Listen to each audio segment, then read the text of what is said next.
देता है, कोई 10 रुपये, कोई 2 रुपये, कोई 50 रुपये, कोई लाख रुपये, तो उसका धर्म यज्ञ। और ये ऊपर शेड बना रखा, पंखे ला रखे, मैट बिछा रखी, रजाई मंगा रखी, ये धर्म यज्ञ है। और दूसरी यज्ञ ध्यान, जब यहां आते हो तो मालिक याद आता है, ना तो संसार में भगवान नहीं याद आता शीघ्र सी। और तीसरी यज्ञ हवन की, यहाँ जोत जगह है परमात्मा की, अखंड हवन। हवन पुण्यात्माओं, जैसे अभी तक आपने देखा ये ऋषि लोग गेर का लकड़ क्यों कह के घर तक जा था, राजाओं ने पटा लिया करते, दुनिया ने उन्हें कह दे अच्छा हवन करो, वहां गेर के 2-3 धड़ी लकड़ी और ठोकी दे लोटे भर वर्गी के स्वाहा स्वाहो पाटो पकड़े। अब उसमें क्या था दोस्त, वो अच्छी बात है हवन करना, लेकिन वो तरीका प्रॉपर नहीं। न्यू कारण आंधा न्योतर 2 बुलावे, अगर अंधे का निमंत्रण दोगे 2 आवेंगे एक की बजाय। तो कहने का भाव ये था कि वो ऋषि लोगों को हम क्यों बुलाया करते, क्योंकि हम अनपढ़ थे, उन्होंने अपना फायदा उठाया कि केवल एक ब्राह्मण ही पढ़ने का अधिकारी है, तुम अपना धंधा पीटो, जिसका जिसा काम है। परमात्मा ने ये कहा कि देखो भगवान की भक्ति प्रत्येक व्यक्ति कर सकता है और प्रत्येक ही शिक्षित होना चाहिए, ये गलत कर रखा था इन्होंने। तो अब आप सारे शिक्षित हो गए। अब मालिक ने जो खेल खेला है, ये समय इंतजार किया है कि अब अपनी प्यारी आत्माओं को अपनी महिमा में अब बताऊंगा और सारे सबका समझ में आएगी। अब आप सभी शिक्षित हो गए और सभी को मंत्र, ये परमात्मा की वाणी याद होगी। छोटे छोटे बच्चा के पूरी आरती याद हो रही है भगवान की वाणी की। अब एक रुई, एक 1.5 ग्राम 2 ग्राम रुई लगेगी, एक जोत बना दे, खड़ी जोत लगा दी, उसमें घी डाल दिया जितने आपकी इच्छा है, एक कटोरा भर दे, सारा दिन जलाए, तो उसमें वो घी उसमें डाल दिया। और हम अपना मंत्र वाणी सुबह नित्यनेम करें, दोपहर रमैनी करें, शाम में संध्या आरती करें, ये भगवान की वाणी भी हम बोलते रहते हैं, तो वो भी हवन हो रहा है। उस लकड़ियों वाले हवन की तुलना में ये हवन श्रेष्ठ है, क्योंकि इसमें आप एक 100 ग्राम रुई में 1 क्विंटल घी हवन कर सकते हो। उसमें उसकी जोत ने जलन नहीं दे, उसमें डालने जावे घी। 100 ग्राम जोत में 1 क्विंटल घी हवन कर सकते हो आप। और लकड़ियां में 1 क्विंटल घी हवन करने के लिए कम से कम भी 20 किलो तक कम से कम लकड़ी जला देते हो, तो उन लकड़ियों के जलने से कार्बन डाइऑक्साइड अधिक होती है। उस 2 धड़ी यानी 20 किलो लकड़ी समाप्त की जलने की तुलना में एक 100 ग्राम रुई की का प्रदूषण उससे कई हजार गुना कम होगा। तो हमने ये अपनाना है, तो हम अपना हवन डेली करें हैं।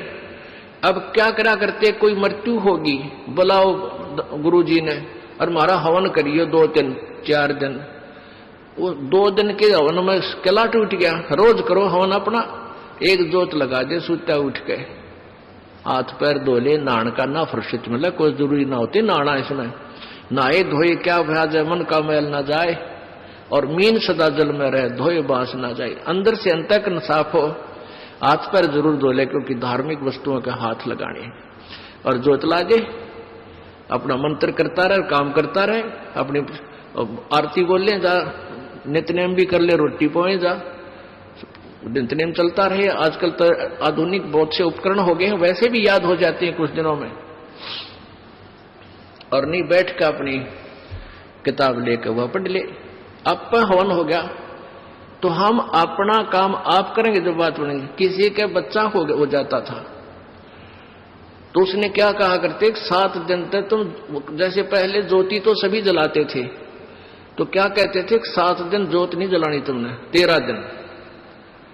वो तेरा गजब हुई, 13 दिन रोटी नहीं खाते या तुम और काम ना करते। और किसी की मृत्यु हो जाती है, उसमें भी ऐसे कहा करते थे। जैसे जन्म होने पर तो वो जब तक वो छठ ना होती इतने कहा करते, मृत्यु के बाद कहते हैं 13 दिन तक आपने कोई धार्मिक क्रिया नहीं करनी। तेरा गजब हो, परमात्मा रोटी रोज खा रहे हो, किसी दिन भी ना छूटती, ठीक है, कोई प्रिय की मृत्यु हो जाती है, रो पीट के दोपहर तक ना खाओगा, शाम में खानी पड़ेगी, रो पीट के रोटी खानी पड़ेगी।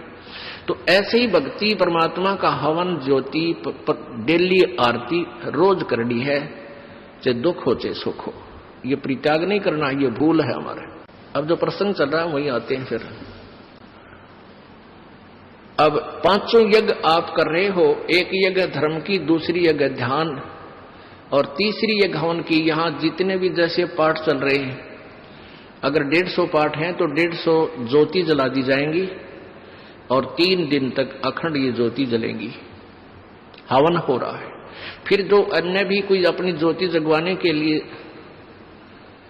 दान करते हैं, उनकी अलग से ज्योतियां जलाई जा रही हैं। वो दिन रात पूरे महीने चलती हैं, पूरे वर्ष चलती हैं। तो ये एक तीसरी यज्ञ हवन की, चौथी यज्ञ प्रणाम, और 5वीं यज्ञ ये तत्व ज्ञान की। इन 5 यज्ञों और ओम नाम के मंत्र की कमाई को हम इस ज्योति निरंजन के पास छोड़ देंगे। हम क्या करते रहे, हम पहले ओम नाम का जाप करते, ये 5 यज्ञ करते, उसका फल हम स्वर्ग, महास्वर्ग, ब्रह्मलोक में जाकर नष्ट कर देते, ये पुण्य। फिर पाप के लिए नरक में जाते, फिर 84 लाख योनियों में धक्के खाते। अब परमात्मा से हम की वाणी से हमें ज्ञान हो गया कि इस कमाई को हम वेस्ट नहीं करेंगे। हम यहाँ कोई मंत्री बनेंगे, ना हमने मुख्यमंत्री बन की हो सकता, ना प्रधानमंत्री, ना इंद्र की पदवी हमें नहीं चाहिए। इंद्र दा राज काग दा बिष्टा, इंद्र स्वर्ग का राज भी हमारे लिए काग की बीट तुल हो जाना चाहिए। यदि आप सतलोक जाना चाहते हो, और तुम्हारा सरपंच की पीपी दर बैठो है तेरा, फिर किसे भगत तुम?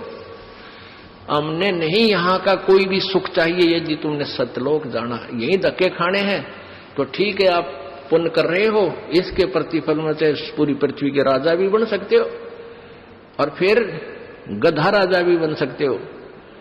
तुरंत ये पहले सोच लेना। राजा कहते हैं कबीर, हरि के नाम बिना ये राजा रसब हो, बड़े गधे ने रसब बोले। हमने यहां से पीछा छुटवाना पुण्यात्माओं, इस बात को कति अपने पल्ला गांठ लगा लो, यानी दृढ़ निश्चय कर लो, दृढ़ संकल्प कर लो कि ये भगवान फिर बोर्ड के इस गंदे लोक में जन्म ना हो। हृदय में एक ऐसा हेट बने और वहां की इसी उमंग बने, सतलोक जाने की। जैसे बालक बच्चे ने कह दे कि तेरे मामा का ब्याह है, माँ कहती है भाई चल वहां चलेंगे, तो कई दिन पहले कूदन लग जाएगा ना बच्चे, मामा का जाऊंगा, मामा का जाऊंगा। तो ऐसे ही हमने सतलोक जाने की उमंग भर जानी चाहिए। अगर आपके हृदय में यह पक्की जस जाती है कि वहां सतलोक है, वो सच्चा सुख सतल है, हमारा मूल स्थान वहां है, हमारे वहां पहले के कुछ साथी भी वहां रहे हैं जो हमारे की तरह बेवकूफ ना बने।